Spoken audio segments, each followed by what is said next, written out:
सदनदेखि सडकसम्म राजनीतिक, आर्थिक, सामाजिक, कला संस्कृति हर क्षेत्रका विषय र प्रसङ्ग। यो हो कार्यक्रम आजको सन्दर्भ। नमस्कार, कार्यक्रम आजको सन्दर्भमा स्वागत छ। म राकेश तिमल सिन्हा। दर्शकवृन्द, कार्यक्रममा आज हामी देशभर भएका राजनीतिक, सामाजिक, आर्थिक, कला संस्कृति लगायतका विषयलाई विश्लेषणात्मक रूपमा प्रस्तुत गर्ने गर्छौं। आज हामीसँग छन् माछो माछो भ्याकुतो प्रदेश सभाको ताल, प्रदेश सभा सुचारू गर, प्रदेश सभा सुचारू गर। म्यानमारको घटनाप्रति काङ्ग्रेसको विरोध, म्यानमारको यो घटनाप्रति विरोध प्रकट गर्न चाहन्छौँ। सुरु भयो बर्ड फ्लूको त्रास, तर मानिसमा सर्दैन। 70 डिग्रीमा पकाएर कुखुराको मासु खायौँ भने यो केही हुँदैन। एक त त्यसै पनि म अघि नै भने यो विषाणुले मान्छेलाई केही गर्दैन। आउनुहोस् आजको सन्दर्भ सुरु गरौँ देशभरका ताजा खबरहरूबाट। बागमती प्रदेशको प्रदेशसभा फागुन 5 गतेसम्मका लागि स्थगित भएपछि नेपाल कम्युनिस्ट पार्टी नेकपा प्रचण्ड माधव पक्षका सांसदहरूले विरोध जनाएका छन्। बागमती प्रदेश प्रदेशसभाको सोमबार माघ 19 गते बोलाइएको बैठक सभामुख सानुकुमार श्रेष्ठले फागुन 5 गतेसम्मका लागि स्थगित गरेपछि सांसदहरूले विरोध जनाएका हुन्।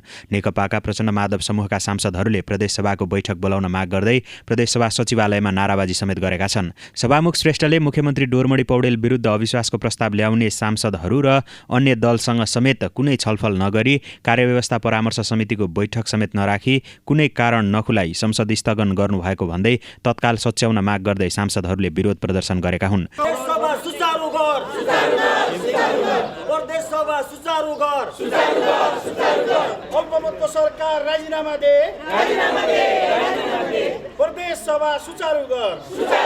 त्यस लगत्तै आयोजना गरिएको पत्रकार सम्मेलनमा सांसद अष्टलक्ष्मी साक्यले सभामुखले एकलौटी ढङ्गले कसैसँग पनि छलफल नगरी बैठक सार्ने काम गर्नुभएको बताउनुभयो। सभामुख श्रेष्ठले तटस्थ भएर निर्णय गरेको नभई अल्पमतमा रहेको सरकारको छायाको रूपमा काम गरेको आरोप समेत सांसद साक्यले लगाउनुभयो। उहाँले बैठक स्थगन गर्ने कदमलाई सच्याएर तत्काल बैठक राख्न समेत माग गर्नुभयो। अविश्वासको प्रस्तावकर्ताहरूलाई नै थाहा छैन आजको जाने अविश्वासको प्रस्ताव छलफल हुँदैन, यो रोकियो र फागुन 5 गते त यो सर्यो भन्ने कुराहरू हामीलाई कुनै सूचना पनि छैन, जानकारी पनि छैन, छलफल पनि छैन। त्यो ढङ्गले चाहिँ सभामुखले आफ्नो स्वेच्छाचारी ढङ्गले, अत्यन्तै अलोकतान्त्रिक ढङ्गले, मर्यादा विपरीत कसैले कुनै चाहिँ दलको मान्यता पनि नराखिकन, दलको नेताहरूको कुनै मूल्य मान्यता पनि नराखिकन, त्यति मात्रै होइन हाम्रो कार्यव्यवस्था भन्ने चाहिँ हुन्छ यहाँ, त्यो कार्यव्यवस्थाको चाहिँ बैठक बसेर छलफल गरेर कसरी गर्ने, कुन ढङ्गले जाने भनेर चाहिँ एउटा सिस्टममा चलिराखेको अवस्थामा त्यसलाई पनि चाहिँ अब धज्जी उडाउने गरी सभामुखले चाहिँ यो यहाँको सरकार जुन अल्पमतको सरकार छ, अल्पमतको सरकारको लाचार छाया भनेर यसले चाहिँ सारेको अवस्था छ। बागमती प्रदेशको सोमबारको लागि डाकिएको बैठक फागुन 5 गतेसम्मका लागि स्थगित भएको हो। प्रधानमन्त्री केपी शर्मा ओलीले पुस 5 गते प्रतिनिधि सभा विघटन गरेपछि नेपाल कम्युनिस्ट पार्टी नेकपा भित्र विवाद रहेको छ। त्यसको असर प्रदेश सभामा पनि देखिएको छ। पूर्वी चितवनको खैरेनी नगरपालिका 9 सिमलटाडी बस्ने 45 वर्षीय कृष्ण प्रसाद अधिकारीलाई चितवन जिल्ला अदालतले जन्मकैदको फैसला सुनाएको छ। आफ्नै कान्छी श्रीमतीको हत्या गरेको आरोपमा श्रीमानलाई अदालतले दोषी ठहर गर्दै न्यायाधीश प्रकाश कुमार अधिकारीको इजलासले उक्त फैसला सुनाएको हो। जेठी श्रीमती शर्मिला अधिकारी ढुङ्गानालाई भने अदालतले सफाई दिएको अदालतका श्रेष्ठदार ईश्वर आचार्यले जानकारी दिनुभयो। मनाशयपूर्वक हत्या गरेको भनी चितवन प्रहरीले दुवै आरोपित विरुद्ध कर्तव्य ज्यान मुद्दा चलाएको थियो। 2077 वैशाख 27 गते राति 34 वर्षीय श्रीमती अन्जु अधिकारीलाई घाँटीमा खुकुरी प्रहार गरी हत्या गरेको जिल्ला प्रहरी कार्यालय चितवनले जनाएको छ।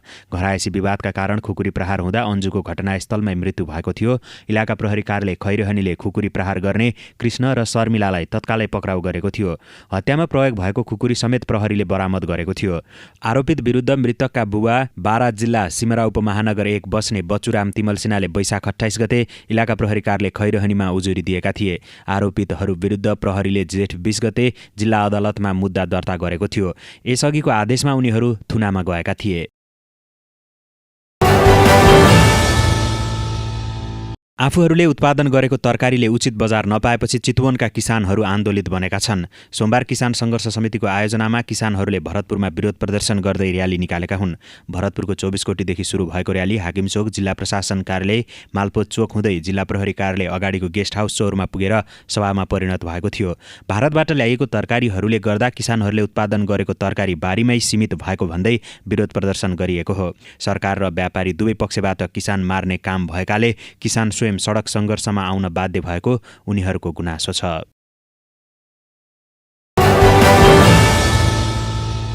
नेपाली काङ्ग्रेसले म्यानमारको सेनाले कु गर्दै सत्ता हत्याएको विषयलाई विश्वव्यापी रूपमा एकताबद्ध भई निन्दा गर्नुपर्ने बताएको छ। सोमबार बिहान म्यानमारको सेनाले national league for democracy NLD की नेत्री आङ सान सुकी र राष्ट्रपति विन मिन्ट सहित नेताहरूलाई गिरफ्तार गर्दै सत्ता नियन्त्रणमा लिएको विषयमाथि आफ्नो प्रतिक्रिया दिँदै नेपाली काङ्ग्रेसले विश्वव्यापी रूपमा साझा ऐक्यबद्धताका साथ निन्दा गर्नुपर्ने बताएको हो। सोमबार बिहान पत्रकारहरूसँग कुरा गर्दै काङ्ग्रेस प्रवक्ता विश्वप्रकाश शर्माले म्यानमारमा सेनाले सत्ता कब्जा गरी 1 वर्ष सङ्कटकाल घोषणा गरेको विषयलाई विश्वव्यापी रूपमा निन्दा गर्नुपर्ने बताउनु भएको हो। प्रजातन्त्र निलम्बन भएको यस घटनालाई विश्वले साझा ऐक्यबद्धताका साथ प्रश्न उठाउनुपर्ने उहाँको भनाइ छ। नेपाली काङ्ग्रेसले म्यानमारको उक्त घटनाप्रति विरोध प्रकट गरेको प्रवक्ता शर्माले बताउनुभयो। यसलाई विश्वव्यापी रूपमा विरोध गर्न जरुरी छ। बर्माकी नेत्री आङ सान सुकी, राष्ट्रपति विन मिन्ट लगायतलाई गिरफ्तार गरेर त्यहाँको सेनाले 1 वर्षसम्म सङ्कटकाल लगाएर प्रजातन्त्रलाई निलम्बित गरेको घटना आजको दुनियाँमा विश्वव्यापी रूपमै निन्दा गर्नुपर्ने हो र सबैले यसलाई साझा ऐक्यबद्धताका साथ प्रश्न उठाउनु पर्ने घटनाको रूपमा हामीले लिएका छौँ। गत नोभेम्बरमा भएको चुनावमा आङ सान सुकीको party National league for Democracy NLD-ले बहुमत प्राप्त गरेको भए पनि चुनावमा धाँधली भएको भन्दै सेना र सरकार बीच टकराव बढेको थियो। यसै टकरावका बीच सेनाले आफ्नो हातमा सत्ता लिएको हो। प्रवक्ता शर्माले चुनावमा प्रश्न उठे त्यसलाई निश्चित विधि र प्रक्रियाले निरूपण गरी संवैधानिक र राजनैतिक प्रक्रियाद्वारा हल गर्न सकिने विषय भएको बताउनुभयो। सेनाले हस्तक्षेप गरी लोकतन्त्र निलम्बन गर्ने कुरा र लोकतान्त्रिक प्रक्रियाबाट आएको नेतृत्वलाई विस्थापित गर्ने कुरा स्वीकार्य हुन नसक्ने उहाँको भनाइ छ। लोकतन्त्रभित्र कमी कमजोरी हुन्छ शासन सञ्चालन गर्दै गर्दा भने त्यो कमी कमजोरीको बारेमा लोकतन्त्रभित्रैबाट प्रश्न उठ्न सक्छ र अमानवीयता भएका घटनालाई लोकतन्त्रभित्रैबाट उपचार गर्न सकिन्छ र उपचार गर्ने बाटोहरू खुल्ला हुन्छन्। निर्वाचनको विषयमा उठेका कुनै प्रश्नहरू छन्, त्यो प्रश्नलाई पनि निरूपण गर्ने लोकतान्त्रिक विधि र प्रक्रियाहरू हुन्छन्। तर सेनाको हस्तक्षेप या निर्वाचित शासकहरू कसैबाट पनि लोकतान्त्रिक प्रक्रियामाथि हुने हस्तक्षेप स्वाभाविक रूपमा आलोचित विषय बन्छ। हामी यो बेलामा नेपाली काङ्ग्रेस पार्टीको तर्फबाट म्यानमारको यो घटनाप्रति विरोध प्रकट गर्न चाहन्छौँ। प्रवक्ता शर्माले म्यानमारको घटनामा नेपाली काङ्ग्रेसको प्रष्ट विमति रहेको बताउनुभयो।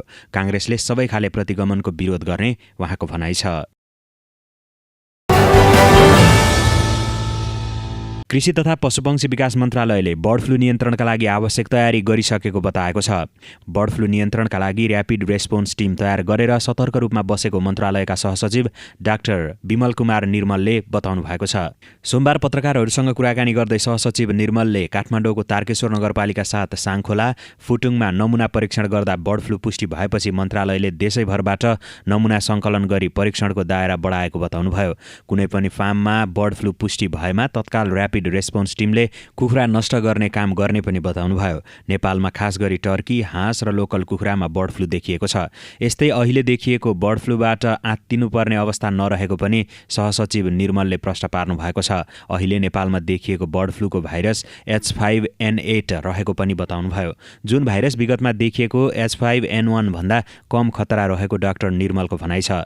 तर H5N8 मा H5N1 मिसिन सक्ने भएकाले जोखिम उत्तिकै रहेको मानेर त्यसको नियन्त्रणका लागि सरकारी निकायहरूबीच छलफल भइराखेको पनि बताउनुभयो। मन्त्रालयले विभिन्न प्रयोगशाला, 8वटा क्वारेन्टिन कार्यालय, 24वटा चेकपोस्टहरूलाई सतर्क रूपमा राखेको पनि बताउनुभयो।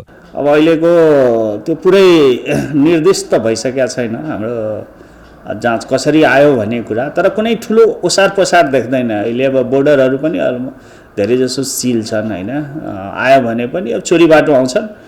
तर क्वारेन्टाइनहरूले दिनु अब यहाँ मिडियाहरूमा पनि आइरहेछ हामीले चल्लाहरू नष्ट गर्ने होइन या कुखुराहरू नष्ट गर्ने गरेका छौँ। यसको बावजुद पनि आएको भन्दा यो जङ्गली पक्षीबाट आएको हुनुपर्छ। र यो अहिले यो टर्की, घाँस र अलिकति लोकल कुखुरामा लागेको देखिन्छ। झन्डै 25 जति कुखुरा हामी नष्ट गरेका छौँ र 2टा घरमा अब यो देखियो। र यसमा अहिले त्यति आत्तिनुपर्ने कुरा के छैन भन्दा यो अलिकति पहिलाको नेपालमा आएको बर्ड फ्लू भन्दा अलिक फरक हो। यो नयाँ स्ट्रेन त होइन, यस्तै एउटा 2 वर्ष पहिला सुनसरीमा हामीले फेला पारेका थियौँ। त्यो पनि जङ्गली पक्षीमा, त्यहाँ एउटा पार्कमा चाहिँ जङ्गली पक्षीहरू, त्यही टर्कीहरू, हाँसहरू राख्ने गरेका थियो, त्यसमा त्यो पाइएको थियो। र अब अहिले आएर H5N8 धेरै जसो अब बर्ड फ्लू जुन मान्छेमा पनि सर्छ त्यो भनेको H5N1 हो। र अहिले जुन 500-600-800 मान्छे मरेका छन् त्यो H5N1 ले हो हैन। र अहिले H5N8 जुन नयाँ स्ट्रेन देखियो त्यो बढी अरू देशहरूमा पनि टर्कीमा देखिएको छ अहिले। र पछिल्लो समयमा काठमाडौँ उपत्यका र वरिपरि क्षेत्रमा टर्की पालन गर्ने चलन बढ्दै गइरहेको छ। र अन्य देशमा पनि H5N8 हाम्रो छिमेकी मुलुकमा होस् या बाहिर होस् फैलिँदा चाहिँ मान्छेमा त्यति फैलिएको देखिएन, अहिलेसम्म कुनै प्रमाण छैन। तसर्थ म एउटा कुरा के भन्छु भन्दा यो मान्छेमा अहिले त्यति अब यो फैलिहालेला, फेरि एउटा कोभिड कोरोनाको आतङ्क, अर्को बर्ड फ्लूको आतङ्क गर्नुपर्ने बेला छैन।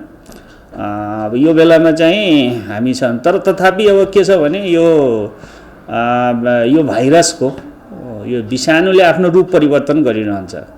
अब अहिले H5N8 छ, यसैसँग फेरि H5N1 मिसियो या त्यस्तै अरू मिसियो भने नराम्रो गर्ला भनेर हामी स्वास्थ्य क्षेत्रका सँग हाम्रो बैठकहरू भइसकेका छन्। उहाँहरू पनि परिचालन गरिसक्नु भएको हो। हाम्रो पनि सर्भिलेन्स जारी छ। हामी RRT team, rapid response team तयार गरेर र प्रयोगशालाका टिमहरू दिनहुँ अब त्यसको वरिपरि र अन्य ठाउँबाट आइरहेछन्। सहसचिव डाक्टर निर्मलले मासु व्यवसायी र किसान जो कुखुराको प्रत्यक्ष सम्पर्कमा हुनुहुन्छ उहाँहरूले ठूलो मात्रामा कुखुरा मरेको पाइएमा तत्काल जानकारी गराउन समेत आग्रह गर्नुभएको छ। त्यसबाहेक कुखुरा फार्म तथा मासु पसलमा काम गर्दा मास्क लगाउने, केस छोप्ने, बुट लगाउने, एप्रोन लगाउने, फार्मलाई डिसइन्फेक्ट गर्ने, बाहिरी मान्छे र अन्य चराचुरुङ्गी तथा जनावरहरूलाई जान नदिने किसिमको सतर्कता अपनाउन समेत आग्रह गर्नुभएको छ। उपभोक्ताले पनि न्यूनतम 70 डिग्री तापक्रममा मासु पकाएर खान सक्ने उहाँको भनाइ छ। यो विषाणु 70 डिग्री टेम्परेचरमा यदि पकाएर खायौँ, अब पकाउने भनेको नेपालीको चुलोमा पाक्ने भनेको 100 डिग्री नै हो, त्योभन्दा माथि नै हो।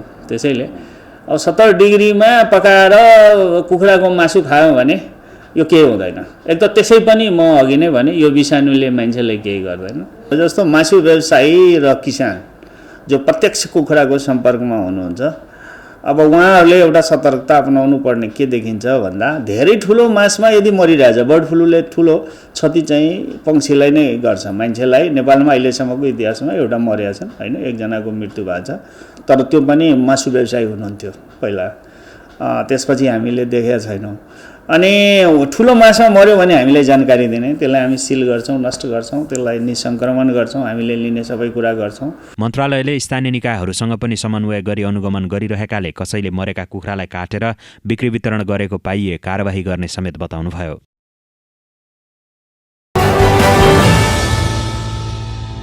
राष्ट्रिय सभाका अध्यक्ष गणेश प्रसाद तिमल सिन्हाले सभामुख अग्निप्रसाद सापकोटाले संवैधानिक निकायका पदाधिकारी नियुक्तिका लागि संवैधानिक परिषदले गरेको सिफारिस फिर्ता पठाएकोमा गम्भीर आपत्ति जनाउनु भएको छ। सोमबार पत्रकार सम्मेलन गरी अध्यक्ष तिमल सिन्हाले सभामुखको अधिकार क्षेत्र र पत्रमा प्रयोग भएको बेहोराप्रति आपत्ति जनाउनु भएको हो। संघीय संसद अन्तर्गत 2 सदन रहेको र दुवै सदनका पदाधिकारीको हैसियत बराबर रहेकाले प्रतिनिधि सभाका सभामुखले मात्रै एकल ढङ्गले निर्णय गर्न नमिल्ने उहाँको तर्क छ। उहाँले सभामुखको एकल निर्णयले संघीय संसदको अर्को सदन राष्ट्रिय सभाको गरिमामा प्रहार भएको बताउनुभयो। पत्रमा उल्लिखित संघीय संसद तथा सो अन्तर्गतका समितिको व्यवस्थापन सञ्चालन समेतको व्यवस्था गर्ने अधिकार प्रतिनिधि सभाका सभामुखमा निहित भएको भन्ने बेहोराले 2 सदनात्मक संघीय व्यवस्थापिका सम्बन्धी संवैधानिक व्यवस्था स्थापित अभ्यास, माथिल्लो सदन राष्ट्रिय सभाको भूमिका र गरिमामा प्रहार भएको छ। उहाँले नेपालको संविधान र सङ्घीय संसदको संयुक्त बैठक र संयुक्त समिति कार्य सञ्चालन नियमावली 2075ले संयुक्त समितिहरू सञ्चालनको अधिकार सङ्घीय संसदको कुनै एक सदन वा पदाधिकारीमा निहित नगरेको जिकिर गर्नुभयो। उहाँले सुनुवाईका लागि परिषदले गरेको सिफारिस संसदीय सुनुवाई समितिको 2/3 बाहेकका अन्य कुनै पनि निकाय वा पदाधिकारीलाई अस्वीकार वा फिर्ता गर्ने कानुनी व्यवस्था नभएको बताउनुभयो। म समेत सहभागी भई निर्णय भएको संवैधानिक परिषदका सिफारिसहरू विधिसम्मत ढङ्गले संसदीय सुनवाई समितिलाई उपलब्ध गराइएको हो। प्रतिनिधि सभा विघटन पूर्व सङ्घीय संसदका महासचिव एवं सुनवाई समितिका सचिवलाई सिफारिस पत्रहरू उपलब्ध भएको र प्रक्रियामा रहेको अवस्थामा हठात सिफारिस पत्रहरू नेपालको संविधान र सङ्घीय संसदको संयुक्त बैठक र संयुक्त समिति कार्य सञ्चालन नियमावली 2075 विपरीत सभामुखको एकल निर्णयले फिर्ता पठाएकोमा गम्भीर आपत्ति प्रकट गर्दछु। उहाँले 2 सदनात्मक व्यवस्थामा दुवै सदन बराबरी रहेको र राष्ट्रिय सभा नै छैन जस्तो आइतबार सिफारिस फिर्ता पठाउने काम भएको र त्यसमा राष्ट्रिय सभाको संलग्नता नरहेको स्पष्ट पार्नुभयो। सङ्घीय संसदका 2टा प्रमुखहरू बोलीचालीमा एकजनालाई अगाडि कहीँ भनिएला कुनै त्यो राख्दाखेरि त्यो अलग कुरा हो। तर हाम्रो अरू व्यवस्थामा चेयर गर्नुपर्दा एकजनाले गरौँ 2जनाले किन भन्दाखेरि चेयर भने हुन्छ। तर त्यो कुनै पार्टीको सङ्गठन जस्तो अरू जस्तो सर्वाधिकार उसले प्रयोग गर्ने भन्ने कहीँ पनि व्यवस्था छैन। मैले यी सबै धारा उपधाराहरू दफाहरू खुलाएर यहाँ गरेको छु हैन। यसकारण यसमा हामी दुईटै बराबरी हो। त्यसकारण संयुक्त कुनै प्रतिनिधि सभाको लेखा समितिले गरेको विषयमा केही टिप्पणी हुन्थ्यो या त्यहाँको विकास समितिले गरेकोमा भने मेरो भनाइ केही रहन्थेन। यो संसदीय सुनवाई समिति संयुक्त हो। संयुक्त सुनवाई समितिले गरेका कुराहरूको बारेमा म र सभामुख बराबरी हो। एकजनाले मात्रै गरेर यो केही पनि हुँदैन। दुवैजनाको संयुक्त हुने हुन्छ र राष्ट्रिय सभालाई नै छैन जस्तो गरिकन हिजोको चाहिँ नि पत्राचारका कुराहरू भाषाहरू आएको हुँदा मैले प्रश्न पार्नु परेको हुँदा यहाँहरूलाई मैले दुःख दिएको आमन्त्रण गरेको हो र म यति कुरा प्रश्न पार्न चाहन्छु। आइतबार सङ्घीय संसदका सचिवालय प्रवक्ता डाक्टर रोजनाथ पाण्डेले विज्ञप्ति जारी गर्दै प्रतिनिधि सभाका सभामुख अग्निप्रसाद सापकोटाले आफू निहित अधिकार प्रयोग गरी परिषदले गरेको पदाधिकारी नियुक्ति सम्बन्धी सक्कलै कागजात परिषद सचिवालयमा नै फिर्ता पठाएको जानकारी गराउनु भएको थियो। नेपाल कम्युनिस्ट पार्टी नेकपा प्रचण्ड माधव पक्षले प्रधानमन्त्री केपी शर्मा ओलीलाई पार्टीको साधारण सदस्य समेत नरहने गरी निष्कासन गर्ने निर्णय गरेको छ। सोमबार काठमाडौँको बबरमहल स्थित कार्की बैंक्वेटमा बसेको नेकपा प्रचण्ड माधव पक्षको केन्द्रीय कमिटिको 4थो बैठकले यसअघिको स्थायी कमिटिबाट आएको प्रस्ताव अनुसार प्रधानमन्त्री ओलीलाई पार्टीको साधारण सदस्यबाट निष्कासन गर्ने निर्णय गरेको हो। बैठकपछि पत्रकारहरूसँग कुरा गर्दै पार्टी प्रवक्ता नारायण काजी श्रेष्ठले प्रधानमन्त्री ओलीलाई पार्टीको साधारण सदस्य समेत नरहने गरी निष्कासन गर्ने निर्णय गरेको बताउनुभयो। स्थायी कमिटिले महासचिव विष्णुप्रसाद पौडेललाई निष्कासन गरेको निर्णयलाई समेत अनुमोदन गरेको बताउनुभयो। बैठकले यसअघि बसेको स्थायी कमिटिको प्रस्ताव अनुसार केपी शर्मा ओलीलाई पार्टीको साधारण सदस्यबाटै निष्कासन गर्ने निर्णय गरेको छ। साथसाथै स्थायी कमिटीले नै पदबाट महासचिवलाई पदमुक्त गरिसकेको सन्दर्भमा त्यो निर्णयलाई पनि केन्द्रीय कमिटीले अनुमोदन गरेको छ। बैठकले निर्वाचन आयोगमा पार्टीको आधिकारिकता दाबी गर्ने निर्णय समेत गरेको प्रवक्ता श्रेष्ठले बताउनुभयो। यसअघि पार्टीको बैठकले पदाधिकारीको फेरबदल गर्ने निर्णय सहित अध्यावधिक गर्न अनुरोध गरेकोमा निर्वाचन आयोगले अध्यावधिक नगरी पार्टीलाई पत्र पठाएको सन्दर्भमा पार्टीको आधिकारिकता दाबी गर्दै निर्वाचन आयोगलाई पत्र लेख्ने निर्णय बैठकले गरेको पनि प्रवक्ता श्रेष्ठले बताउनुभयो। निर्वाचन आयोगले हाम्रो पार्टीले पार्टीको विधान अनुसार पार्टीका बैठकहरू गरेर पार्टीको पदाधिकारीको सन्दर्भमा फेरबदल गरिएको निर्णयसहित अध्यावधिक गर्न अनुरोध गरेकोमा त्यो अध्यावधिक गर्ने बारेमा जुन पत्र निर्वाचन आयोगले हाम्रो पार्टीलाई पठाएको छ त्यस सन्दर्भमा पार्टीको तर्फबाट लिखित जवाफसहित पार्टीको आधिकारिकताको दाबी गर्दै निर्वाचन आयोगलाई पत्र लेख्ने पनि बैठकले निर्णय लिएको छ। प्रतिनिधि सभा विघटनको असंवैधानिक एवं प्रतिगामी कदमको विरुद्धका कार्यक्रम सफलतापूर्वक सम्पन्न गरेको र अर्को चरणको सङ्घर्षका कार्यक्रम घोषणा भइसकेको सन्दर्भमा पार्टीका सबै कमिटीहरूलाई परिचालन हुन निर्देशन जारी गरेको पनि प्रवक्ता श्रेष्ठले बताउनुभयो। यस्तै बैठकले म्यानमारमा लोकतान्त्रिक प्रणालीका विरुद्ध घटेको घटनालाई अनुपयुक्त भएको भन्दै निन्दा गरेको समेत प्रवक्ता श्रेष्ठले बताउनुभयो। हिजो मात्रै म्यानमारमा लोकतान्त्रिक प्रणालीका विरुद्ध, लोकतन्त्रका विरुद्ध जुन घटना घटेको छ त्यो घटनालाई हाम्रो पार्टीले अनुपयुक्त भन्दै निन्दा गरेको छ र थप घटनाक्रमको विकासलाई पार्टीले गम्भीरतापूर्वक निहाल्नेछ र पार्टी सधैँ लोकतन्त्रको पक्षमा छ र त्यसप्रति हाम्रो नैतिक समर्थन रहनेछ। निर्वाचन आयोगले निर्वाचनको तयारीको सम्बन्धमा पूर्व प्रमुख निर्वाचन आयुक्तहरूसँग छलफल गरेको छ। निर्वाचन आयोगले सोमबार निर्वाचनको तयारीका सम्बन्धमा निर्वाचन आयोगका पूर्व प्रमुख निर्वाचन आयुक्तहरूसँग छलफल गरेको हो। पूर्व प्रमुख निर्वाचन आयुक्त भोजराज पोखरेलले अहिले देशमा राजनीतिक मुद्दाले समस्या परेको र त्यसको समाधान राजनीतिक दलहरूसँग नै भएकोले निर्वाचन आयोगलाई कुनै राजनीतिक दलले अप्ठ्यारोमा पार्न नहुने बताउनुभयो। राजनीतिक निकास हुनासाथ चुनाव गर्न निर्वाचन आयोग प्राविधिक रूपमा तयार रहेको उहाँको भनाइ छ। अहिलेको मूल मुद्दा भनेको त राजनीतिक मुद्दाले समस्या परेको छ। पोलिटिकल मुद्दाको निकास पोलिटिकल दलहरूसँग नै छ। निर्वाचन आयोगलाई चाहिँ कसैले पनि चोके पार्नु भएन, अप्ठ्यारो पार्नु भएन। यो पोलिटिकल निकास हुने बित्तिकै त आयोग टेक्निकल्ली चुनाव गर्नलाई तयार छु भने उहाँहरूले हामीलाई त्यही भन्नुभएको छ।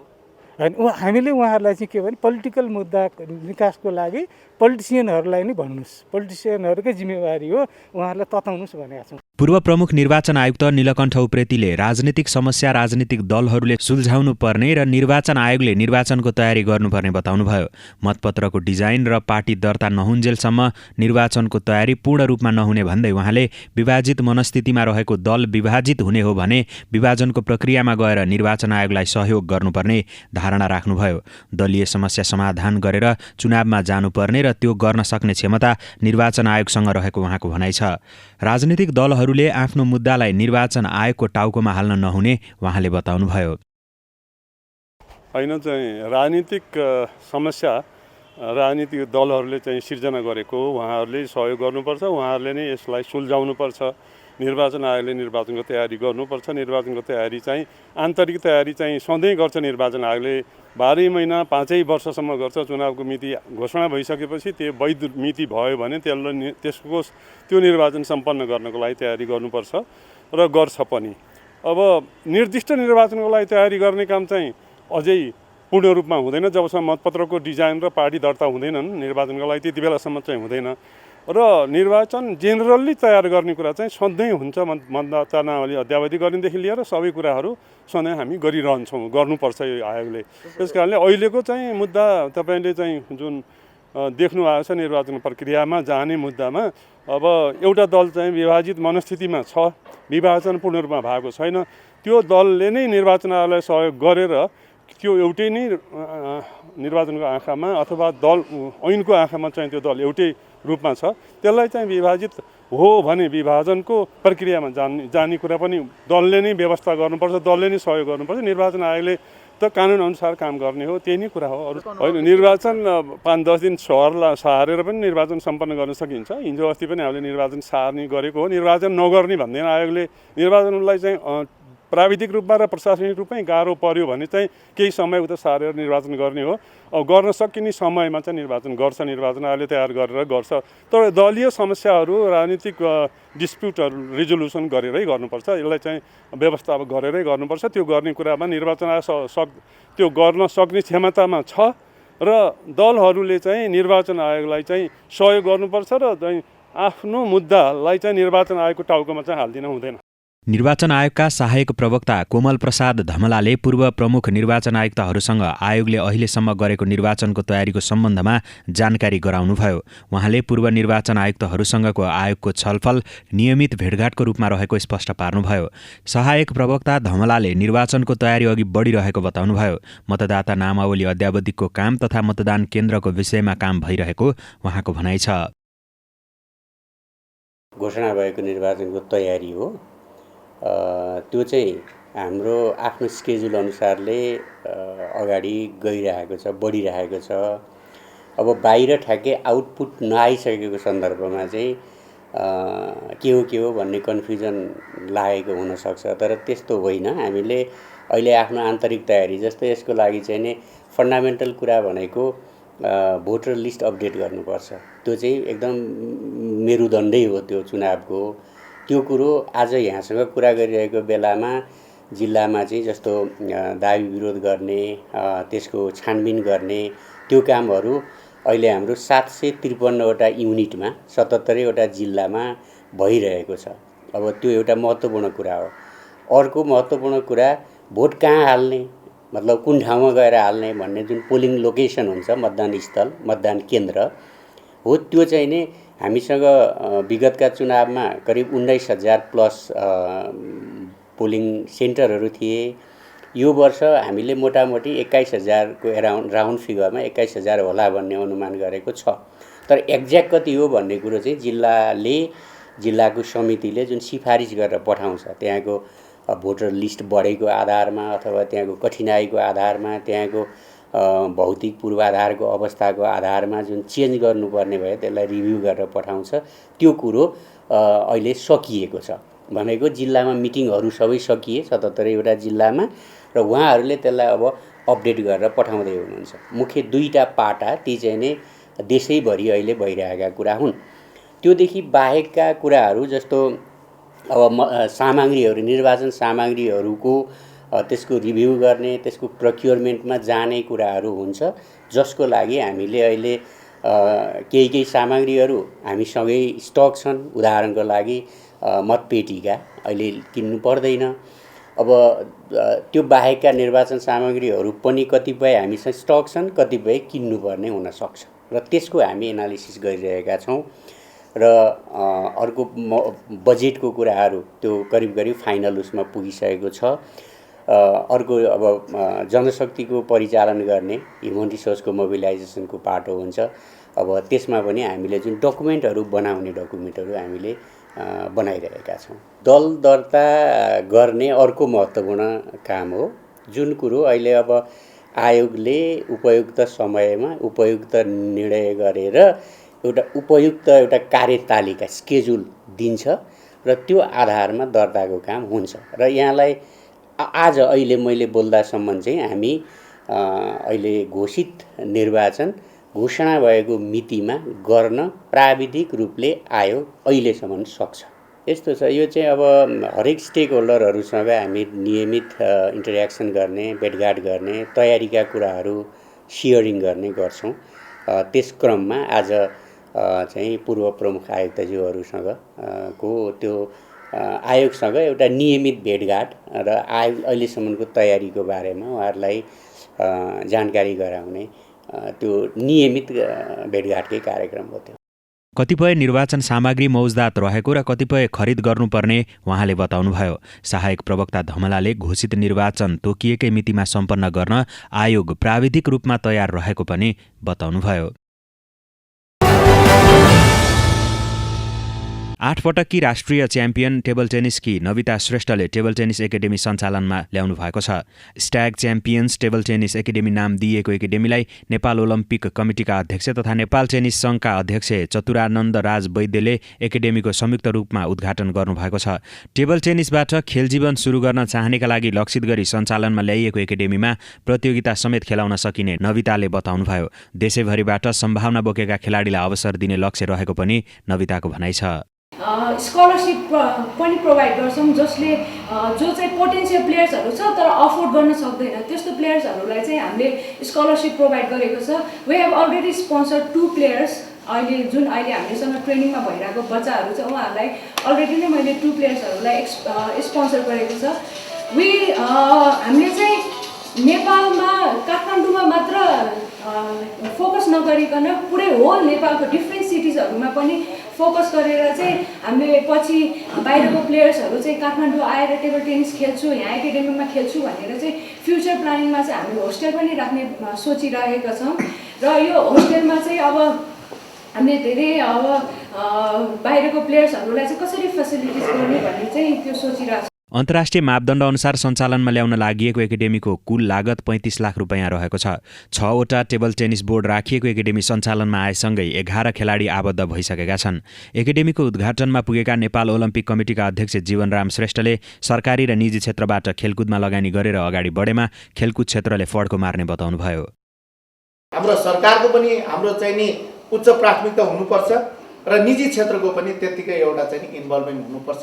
त्यो हामी दुईवटै क्षेत्रको यो सहभागितामा मात्र हामीले खेलकुदको चाहिँ नि विकास गर्न सक्छौँ। यस्तै सङ्घका अध्यक्ष चतुरानन्द वैद्यले एकाडेमीले खेलाडी उत्पादन तथा खेलाडीको अभ्यासका लागि सहयोग पुर्याउने विश्वास व्यक्त गर्नुभयो। नेपालको नम्बर 1 महिला खेलाडी नविता लगातार 8 पटक राष्ट्रिय च्याम्पियन बन्दै कीर्तिमान बनाउने खेलाडी हुनुहुन्छ।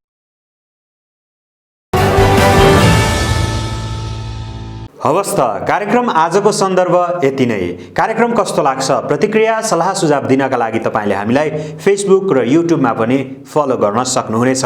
कार्यक्रमबाट म राकेश तिमल सिन्हा पनि बिदा हुन्छु। हेर्दै गर्नुहोला बागमती प्रदेशको राजधानी हेटौँडाबाट सञ्चालित पहिलो satellite television national gold television. नमस्ते।